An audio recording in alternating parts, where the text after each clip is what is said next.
사람이 어떤 가치관이나 세계관을 가지고 사느냐에 따라서 삶의 의미나 질이 달라집니다. 또 각자가 느끼는 행복과 불행의 질량도 달라집니다. 어떤 사람이 이런 말을 했습니다. 모든 사람의 행복의 총량은 같다. 저는 굉장히 일리 있는 말이라고 생각합니다. 그러니까 A라는 사람의 행복의 총량, B라는 사람의 행복의 총량이 거의 비슷하다는 거예요, 사실은. 여러분, 객관적으로 보는 행복과 주관적으로 느끼는 행복은 굉장히 다를 수 있습니다. 그래서 그것을 따지고 보면 그 총량이 같을 수 있다는 거죠. 한번 예를 들어보면 이런 겁니다. 어떤 사람은 유복한 가정에서 태어나서 평생을 호의호식하면서 잘 살았습니다. 객관적으로 보면 굉장히 행복해 보이죠, 그렇죠? 근데 그 사람이 정작 본인은 굉장히 불행하게 느낄 수 있다는 거예요.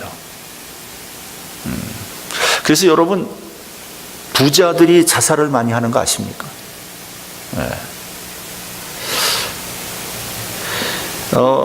또 반대의 경우도 마찬가지입니다. 평생 지지리도 못 살아요. 그걸 하는 것마다 다 안 돼. 그래서 평생 고생을 하면서 사는데 정작 본인은 기쁘고 행복하게 살아가는 사람도 있다는 겁니다. 그렇죠? 돈이 하나도 없어도 행복하게 살아가는 사람이 있어요. 돈이 많아도 불행하게 살아가는 사람이 있고요. 재미있는 조사가 있었죠. 1998년 영국의 런던 정경대에서 각 나라의 국민들이 얼마나 행복한가를 조사를 해봤습니다. 그런데 놀랍게도 세계 최빈국에 속하는 벵글라데시 국민이 가장 행복하게 느꼈다는 거 아닙니까? 2위는 아제르바이잔, 어디에 붙었는지도 모르겠어요. 뭐 하는 나라인지 모르겠어요. 2위. 3위는 나이지리아. 우리가 제대로 알지도 못하는 아주 가난한 나라들이 차지했습니다. 반면에 미국이나 일본, 스위스 같은 소위 선진국들은 바닥을 기었습니다. 그 당시 우리 한국은 중위권 정도를 차지했다고 합니다. OECD 나라, 소위 선진국 중에서 자살률 최고의 나라가 어디인지 아시죠? 우리나라입니다. 우리나라. 왜 한국이 제일 높은 것일까? 여러 가지 이유가 있겠죠. 그런데 우리가 한번 단순히 보면 한국이 과거보다 너무나 잘 살잖아요. 과거에 정말 못 살았잖아요. 희망이 보이지 않았거든요. 저는 미국에 온 이유가 한국에서 희망을 못 봤어요. 그래서 미국에 왔습니다. 정말 밥을 먹기 어려운 그런 가난한 사람들이 굉장히 많았거든요. 제가 말씀드렸죠. 저희 집도 쫄딱 망해서 진짜 밥거리가 없었습니다. 그러니까 그때 그러니까 이제 중고등학교 때입니다. 그러니까 대박으로 쌀을 사 먹었어요. 대박. 그러니까 매일 쌀 사러 가요. 매일 쌀 사러 가요. 반찬이라고는 그냥 허연 김치밖에 없었습니다. 하나. 그 고춧가루가 비싸니까 고춧가루를 많이 넣지 못하고 조금 넣어서 김치가 색깔이 허해. 근데 그때 그게 그렇게 맛있었어요. 정말 맛있게 먹었던 그런 기억이 납니다. 근데 그런 자식들의 모습을 보는 부모님의 마음은 얼마나 아프셨겠습니까? 그래도 그때 불행하다고 느끼지는 않았던 것 같아요. 모르죠. 저희 부모님은 어떻게 느끼셨는지 모르지만 그때에 비하면 지금 너무나 잘 사는데 왜 자살하는 사람이 많을 건가요? 여러분 OECD에서 자살률 2위는 어느 나라인지 아세요? 일본입니다. 일본.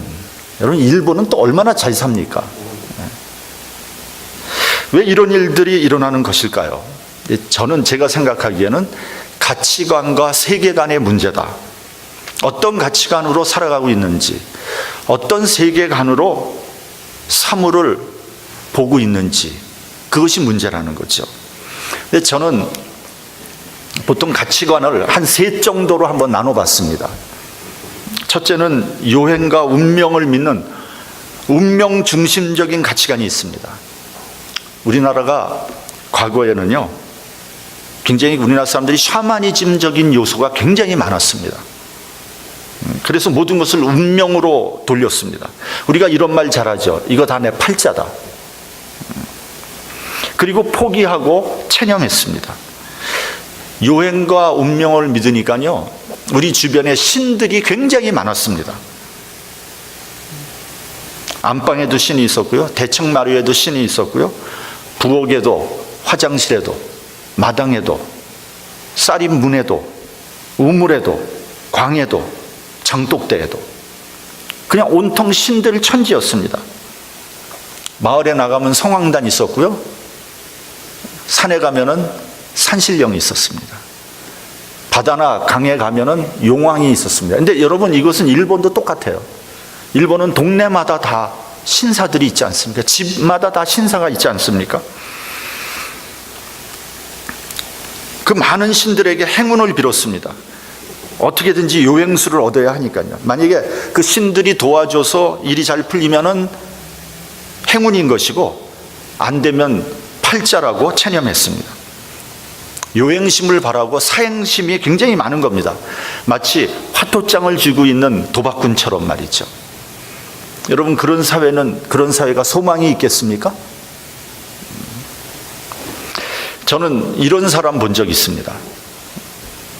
비즈니스가 잘 안 돼서요, 비즈니스를 정리를 했대요. 근데 정리해서 남은 돈이 약 10만 달러 정도 됐다는 거예요. 10만 달러 괜찮잖아요. 다시 비즈니스 시작할 수 있잖아요. 그러니까 이 사람이 자신의 운명을 실험하고 싶었다는 거예요. 그래서 새로운 비즈니스를 한 것이 아니라 10만 달러를 들고 도박장으로 간 거예요. 그래서 한 번에 10만 달러를 걸고 도박을 한 거예요. 한 번에. 그러니까 어떻게 됐겠어요? 한 번에 10만 달러가 날아가 버린 거죠. 무일푼이 됐습니다.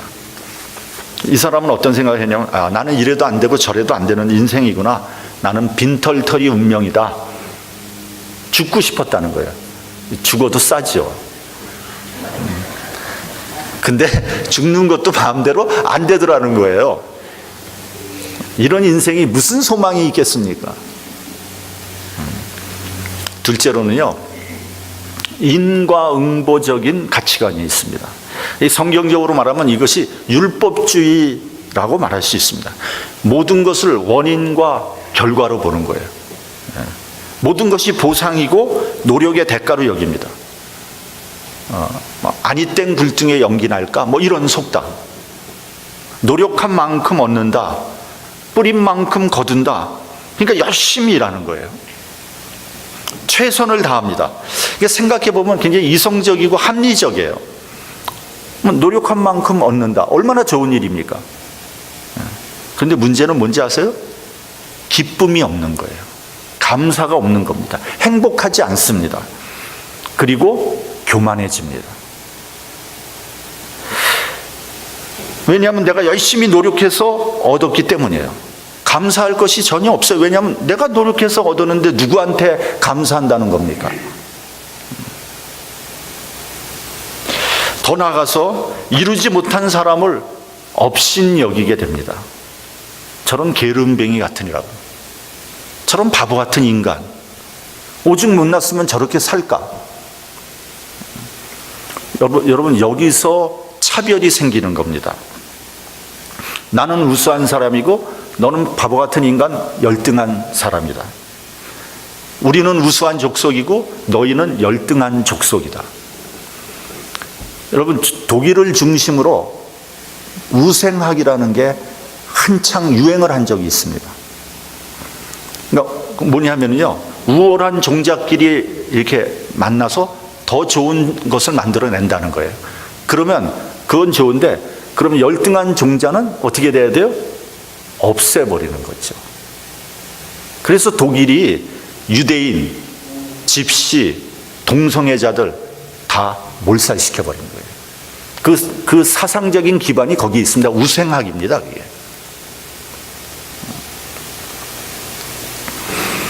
일본은 우수한 종자고 조선인은 열등한 종자다. 그게 거기서 나오는 거거든요. 성경에서도 보면 제사장들이나 바리새인들 보세요. 혼자 의롭잖아요.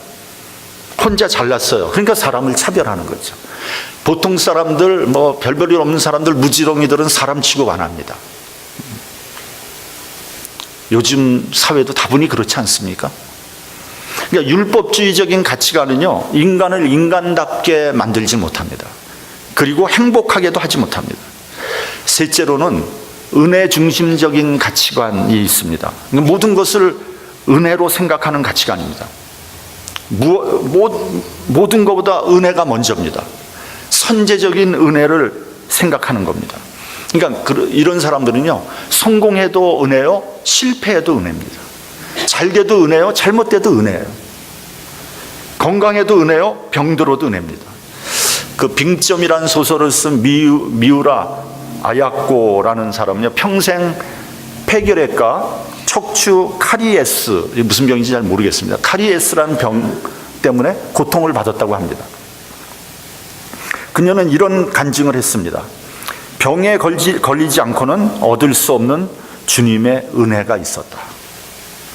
굉장한 말 아닙니까? 그러니까 이 사람이 병에 그런 고통을 당하면서 주님께서 특별히 주시는 은혜를 체험한 거죠. 그러니까 그런 사람은 그런 은혜는요, 병들지 않고서는 얻을 수 없는 그런 은혜 아닙니까? 농부를 한번 여러분 생각해 보시기 바랍니다. 농부는 추수를 하기 위해서 정말 열심히 노력을 합니다. 밭을 갈고 씨를 뿌리고 기물 맺습니다. 봄, 여름, 가을 땀을 흘리면서 노력을 하죠. 그런데 결실이 생기면 그것을 하나님의 은혜라고 믿는 거예요. 열심히 일할 수 있는 것도 하나님의 은혜고, 비와 햇볕과 바람을 주신 것, 그리고 열매를 맺히게 하신 것 모두를 은혜라고 생각합니다. 하나님의 은혜가 없다면 내가 아무리 땀을 흘리고 노력을 한다고 해도 결실을 얻을 수 없다고 생각하는 겁니다. 그것이 사실이고요. 이런 것이 은혜 중심의 가치관입니다. 그리고 겸손한 사람의 모습이죠. 구약을 보면 출애굽을 하고 난 다음에 하나님은 광야에서 만나를 내려주셨습니다. 이 만나는요, 하나님의 은혜를 온전히 보여주시는 사건입니다. 이스라엘 백성들은 아무것도 하지 않았습니다. 그들은 들에 나가서 만나를 걷어서 먹었을 뿐입니다. 하나님께서 너희는 매일 내리는 만나를 먹을 만큼만 갖다가 먹어라, 그렇게 말씀하지 않습니까? 그런데 이제 욕심이 발동하니까 막 만나를 막 걷어들인 거예요. 자기가 먹을 것보다 더 많이 걷어들였죠. 그래서 먹지 못하고 남은 만나가 어떻게 됐죠? 썩어버렸어요. 썩어서 벌레가 생겼습니다. 그래서 주님께서 일용할 양식만 구하라고 한 것입니다. 그 이상을 구하면요, 재물이 사람을 부패하게 만듭니다. 이거는요, 누구도 상관없습니다. 이건 여기에 예외인 사람은 한 사람도 없습니다. 재물이 많으면요, 사람은 부패하게 되어 있습니다. 그래서 부자들 치고 부패하지 않은 사람이 거의 없는 거예요.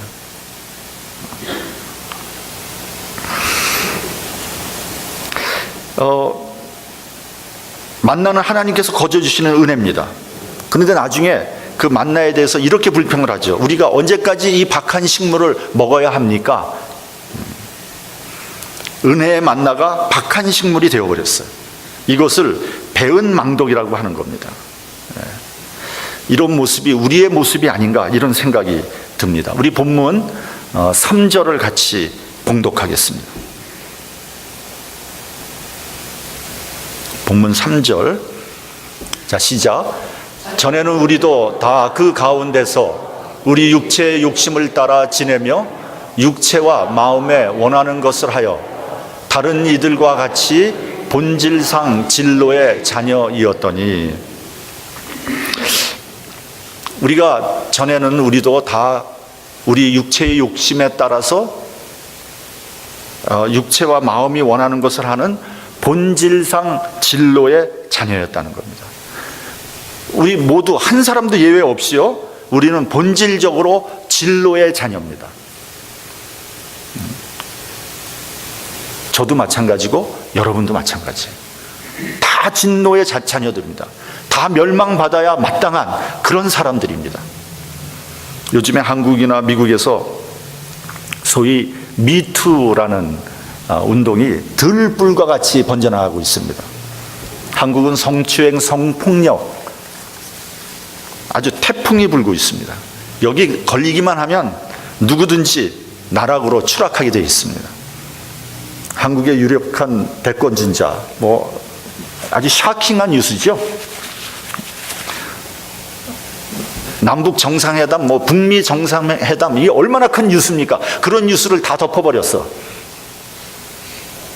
제가 보기에는 가장 차기의 강력한 대통령 후보라고 생각했던 안희정이란 젊은 정치인이 성폭력 사건에 휘말렸습니다. 성폭력범, 파렴치범이 되어버렸어요. 평소에 청렴하고 올바른 이미지를 가지고 있었잖아요. 그러니까 국민들이 더 경악했고 더 분노했습니다. 사람들이 일제히 일어나서 하이에나처럼 안희정이라는 사람을 물어뜯고 공격했습니다. 그는 지금 아주 만신창이가 됐죠. 재기불능입니다. 저는 안희정을 옹호하고 싶은 생각은 추워도 없습니다. 그러나 누가 누구를 비난한단 말입니까? 안희정에 향해서 돌을 던지는 사람, 그 사람은 깨끗한 사람입니까? 그 사람도 진로의 자녀거든요. 저는 안 그런 척 깨끗한 척 하지만 뒤져보면은 마찬가지거든요. 인간은 멸망받아 마땅한 존재입니다. 죄인입니다. 목사님도 그런가요? 예, 저도 그렇습니다. 저도 성령 충만하지 못하면 저도 그런 유혹에 얼마든지 넘어질 수 있는 그런 사람이거든요. 그래서 여러분들이 기도해 줘야 되는 겁니다. 목사를 위해서. 저도 기도해야 되고요. 안 그러면 여기서 무너지지 않을 남자는 아무도 없습니다. 그런 말 있잖아요. 남자는 문지방만 넘어갈 수 있는 힘이 있으면 그 생각한다. 이건 거짓말이 아닙니다, 여러분. 이게 남자의 메커니즘이에요, 여러분. 나는 안 그런데요? 아니, 이제 사도 바울에 의하면 은사를 받으면은 가능합니다. 은사를 받아야 돼요. 그게 아무나 할 수 있는 게 아닙니다, 여러분. 혼자 사는 거 은사 받지 않으면 못 하는 겁니다. 저는 여자가 아니라서 몰라요. 네, 남자는 그렇다는 거예요.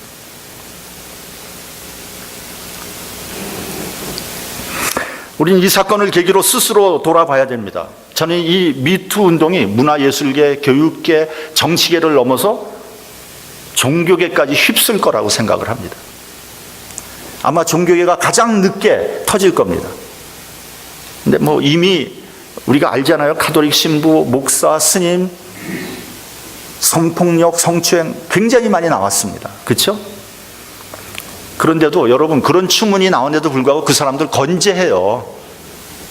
그만큼 종교계의 권력이 강력한 겁니다, 여러분. 여러분, 주홍긋이라는 소설이 있죠? 나다니엘 호선의 대표작입니다. 소설의 배경과 장소는 19세기 미국 보스턴입니다. 그 당시 보스턴은 청교도들이 살았던 아주 경건하고 종교적인 도시였습니다. 여자 주인공의 이름은 헤스터입니다. 이 여인이 간음을 해서 임신을 하게 됐죠. 보스턴이라는 그런 보수적인 도시에서 결혼한 여자가 간음을 해서 임신을 했다는 것은 이건 용서받을 수 없는 죄거든요. 그 재판정에서 물어봅니다. 누구냐? 상대방이 누구냐?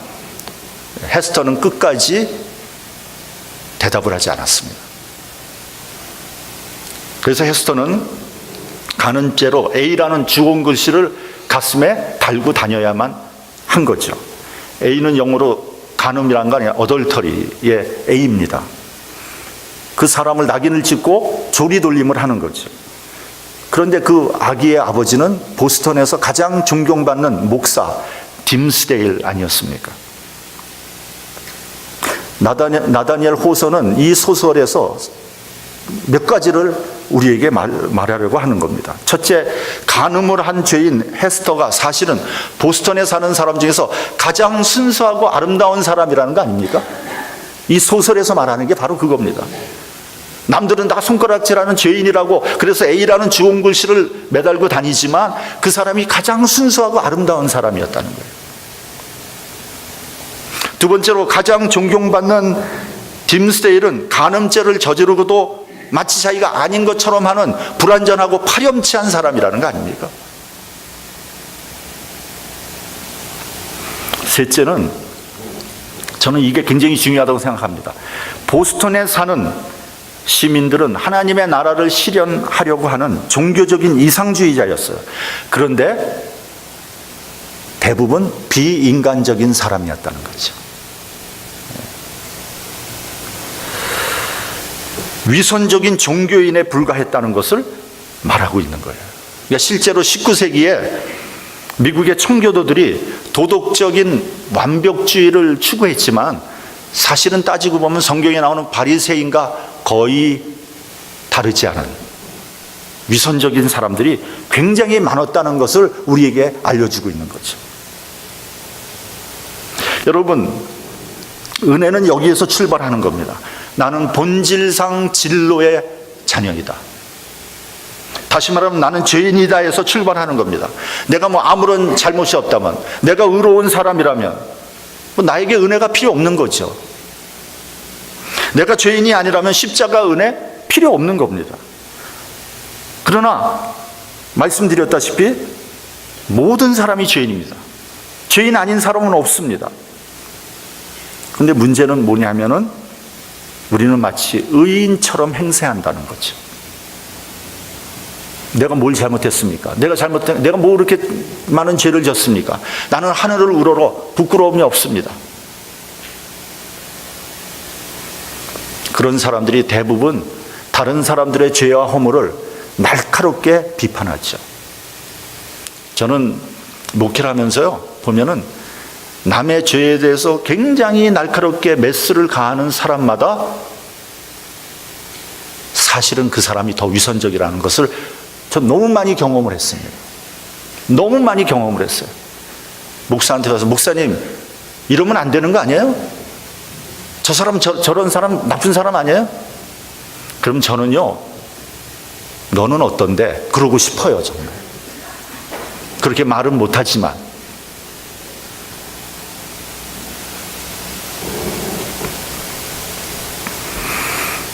특별히 말이죠, 우리 예수 믿는 사람들 중에 그런 위선적인 사람들이 많다는 것을 우리가 알아야 됩니다. 그래서 실제로 예수 믿는 사람들이 겸손히 주님 앞에 무릎 꿇지 않습니다. 그런 거짓과 허위 뒤에 있는 더럽고 냄새나는 나의 본질에 대해서 눈을 감고 있는 거예요. 그러니까 은혜가 없는 거예요.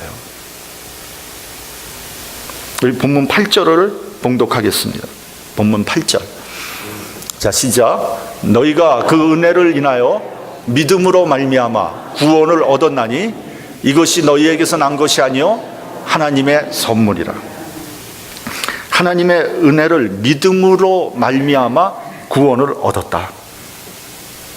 하나님의 구원은요, 하나님의 은혜를 믿음으로 얻어지는 겁니다.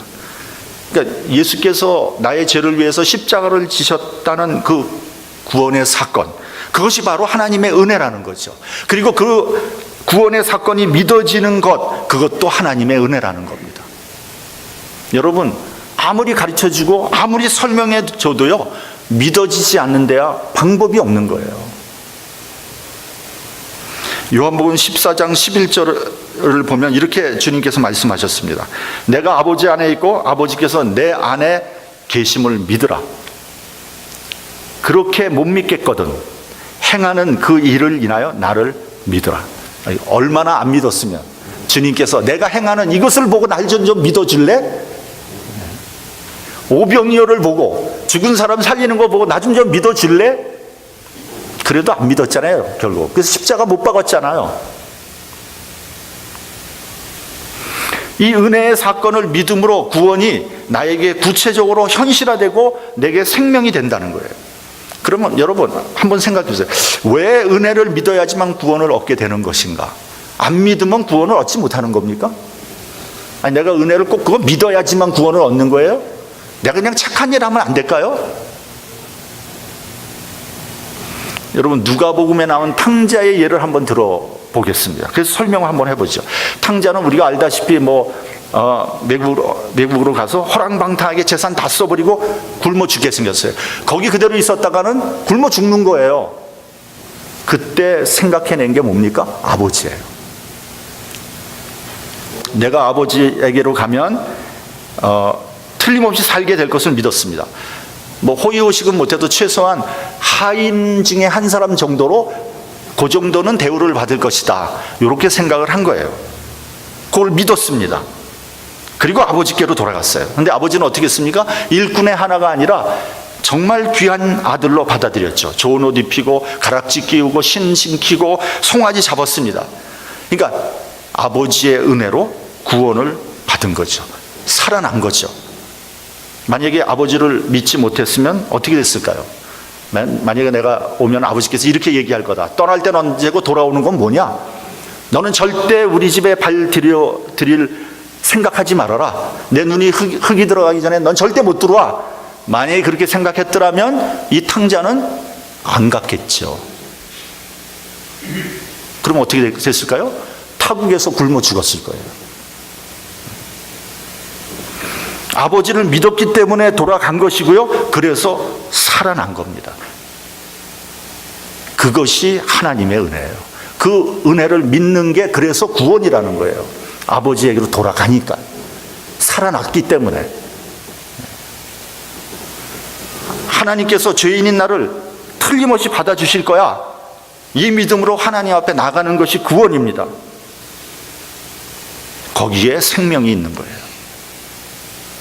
이해가 가시죠? 마지막으로 은혜를 믿는 믿음은 너희에게서 난 것이 아니요 하나님의 선물이라고 했습니다. 여러분, 선물은요 거저주는 거예요. 어떤 대가를 바라고 선물을 줬다면 그것을 선물이라고 안 그러고 뭐라 그러죠? 뇌물이라 그러죠. 근데 여러분, 선물은요 단순한 물질이 아닙니다. 선물 속에는 항상 선물을 주는 사람의 그 마음이 들어가 있는 거죠. 그 마음을 읽을 줄 알아야 됩니다. 그게 선물을 받는 그 사람의 자세입니다. 어떤 분은 그런 분이 있어요. 선물을 받으면 그걸 꼭 갚아야지 직성이 풀리는 사람이 있어요. 저기에서 요거 하나 줬으니까 다음에 내가 요거 반드시 줘야지. 그렇지 않으면 내가 속이 부대껴서, 그건 선물의 의미를 모르는 사람이에요. 선물은 그런 게 아닙니다. 그 마음을 받는 거죠. 예를 한번 들어보겠어요. 어떤 사람이 혼자 살아요. 근데 몸이 아파요. 혼자 사는 사람이 제일 힘든 게 병들었을 때 아닙니까? 아무도 돌봐주지 않는 거예요. 근데 교회에 김집사가 있어요. 근데 이 사람이 그 사람이 병들었는데 얼마나 힘들까?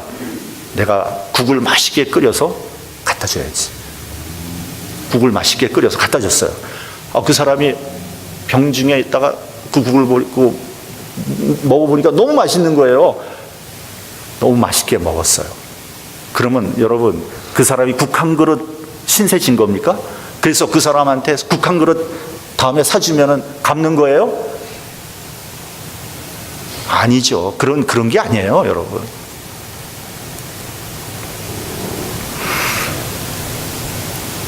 물질로 계산할 수 없는 사랑의 마음, 그것이 은혜예요. 여러분, 부모의 은혜, 물질로 계산, 내가 부모님한테 용돈을 매달 드리면 그게 부모의 은혜를 갚는 거예요? 천만의 말씀이에요. 은혜는 갚을 수 없는 사랑입니다. 그래서 선물이라고 하는 거예요. 빌린 돈은 갚을 수 있지만 나에게 주신 하나님의 은혜는 결코 갚을 수 없는 겁니다. 잊지 말아야 됩니다. 그래서 감사함으로 하나님 앞에 나가는 것, 그것이 은혜에 대한 보답인 거예요. 하나님의 은혜라는 복음성가가 있습니다. 가사를 보면 이런 거예요. 나를 지으신 이가 하나님, 나를 부르신 이가 하나님, 나를 보내신 이도 하나님, 나의 나된 것은 다 하나님의 은혜라. 나의 달려갈 길 다가도록, 나의 마지막 호흡 다하도록 나로 그 십자가 품게 하시니 나의 나된 것은 다 하나님의 은혜라. 한량없는 은혜, 갚을 수 없는 은혜, 하나님의 은혜. 예. 근데 여러분, 우리는 너무 하나님의 은혜를 모르는 거예요. 그리고 하나님의 은혜를 너무 가볍게 생각하는 거예요.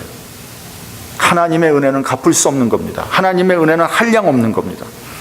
우리가 구원을 받은 것도 하나님의 은혜이고요, 그 구원을 믿을 수 있는 것도 하나님의 은혜입니다. 하나님의 은혜는 거저주는 겁니다. 그러므로 우리도 우리의 마음을 하나님께 드리는 것, 우리의 최선을 다하는 것, 우리의 정성을 다하는 것, 그것이 우리가 하나님 앞에 나가는 자세라고 할 수 있습니다. 교회에서 조금 헌신하고 수고했다고 은혜 갚을 수 있는 거 아닙니다. 어떤 사람은 교회에서 열심히 일하고 나서 공로를 자기에게 돌려요. 수고 좀 하고 나서 알아주지 않으면 시험에 듭니다. 나는 옳고 나는 의로워요. 은혜를 모르는 사람입니다. 헌신하고 충성하고 나서도 겸손히 하나님께 영광을 돌리는 사람, 이런 사람이 은혜의 사람입니다. 죽도록 일하고도 나는 무익한 종입니다, 이렇게 말할 수 있는 사람, 은혜의 사람입니다. 오직 하나님께만 영광을 돌리는 우리 모두가 되기를 주님의 이름으로 축원합니다. 기도하겠습니다.